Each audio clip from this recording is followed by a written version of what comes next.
হাত পাতলে ধমক দিবেন না। আমরা অনেক সময় ধমক দেই, আপনারা দেন কখনো?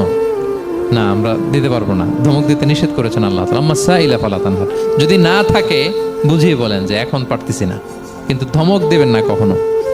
কারণ আপনি এখন বড় সাহেব হয়ে গেছেন, প্রাইভেট কারের পাশ থেকে দেখবেন যে স্যার 2টা টাকা দেন, কিছু খাই নাই, হায়রে ছিঁড়া কাপড়, মলিন চেহারা, ভাঙ্গা একটা থালা হাতে নিয়ে স্যার 5টা টাকা দেন। আল্লাহ আপনারা স্যার বানাইছে আর ওরে বানাইছে ভিখারি। আচ্ছা বলেন তো, জায়গাটা চেঞ্জ করতে আল্লাহর কত সময় লাগে? ওরে ভিতরে বসায় সার বানাবে আর আপনারে ভাঙ্গা একটা থালা দিয়ে এরকম ওই যে টোল টোল যেখানে নেয় ওখানে দাঁড় করাবে। বলেন আল্লাহর কয় সেকেন্ড লাগবে? লাগবে 1 সেকেন্ডও লাগে না।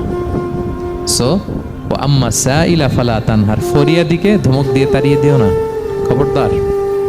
ওকে আল্লাহ ফরিয়াদি বানিয়ে পরীক্ষা করছে আর তোমাকে আল্লাহ সম্পদশালী বানিয়ে পরীক্ষা করছে।